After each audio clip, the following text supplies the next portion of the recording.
ایک طرف جہاں آج 6 دسمبر کو پورے ہندوستان میں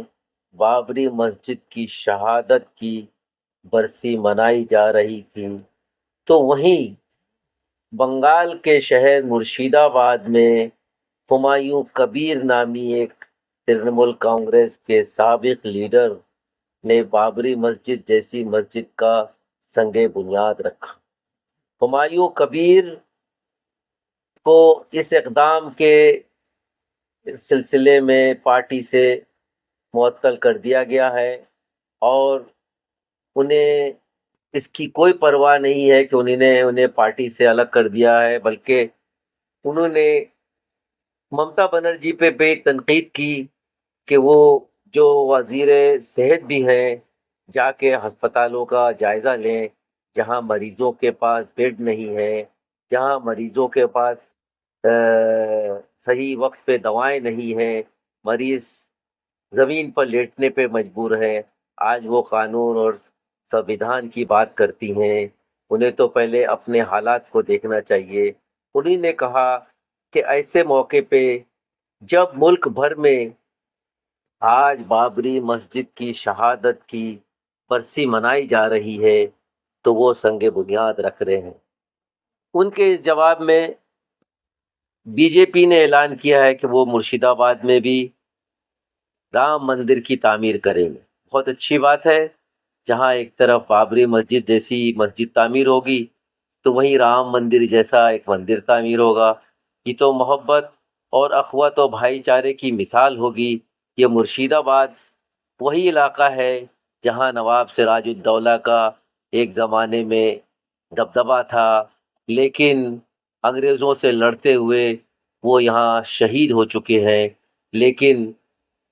انہوں نے اپنی یہاں چھاپ چھوڑی ہے۔ یہاں پر مسلمانوں کی آبادی 75% ہے، جبکہ 25% غیر مسلم ہیں، لیکن یہاں پر اتحاد اور بھائی چارے کا ماحول بہت اچھا ہے۔ اگر ہمایوں کبیر بابری مسجد جیسی مسجد بناتے ہیں تو وہیں رام مندر جیسی مندر تعمیر اگر ہوتی ہے تو اس میں کوئی حرج نہیں ہے۔ اب یہ موقع بی جے پی کے لیے ہے کہ وہ کس طرح سے بنگال میں اپنے پیر جمائے گی۔ بی جے پی نے پہلے ہی اعلان کر دیا ہے کہ وہ بنگال میں بہار جیسا فارمولا استعمال کرنے والی ہے، کیونکہ بہت جلد بنگال میں اسمبلی کے چناؤ ہونے والے ہیں، اور بی جے پی اسی فارمولے کو استعمال کرے گی جس فارمولے کو اس نے بہار میں استعمال کیا ہے۔ ایسے موقع پہ ترنمول کانگریس کے یہ ناراض لیڈر ہمایوں کبیر کو اگر بی جے پی منا کر اپنی پارٹی میں شامل کر لیتی ہے تو پھر بنگال میں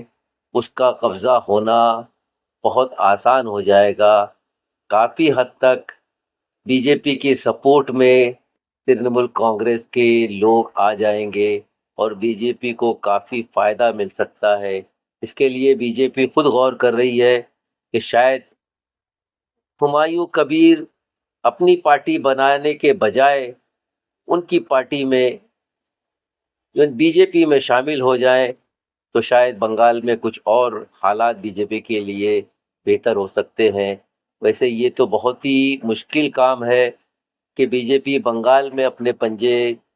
گڑائے یا اپنی ساکھ بنائے، کیونکہ ہر الیکشن میں یہ دیکھا گیا ہے کہ بی جے پی کو بنگال میں بری طرح سے شکست ہوئی ہے۔ اب یہ بی جے پی کے اوپر ہے کہ ہمایوں کبیر کی بابری مسجد جیسی مسجد اور رام مندر جیسا مندر تعمیر کر کے کس حد تک سیاسی ماحول کو گرمایا جا سکتا ہے اور اس کا فائدہ اسمبلی چناؤ میں اٹھایا جا سکتا ہے۔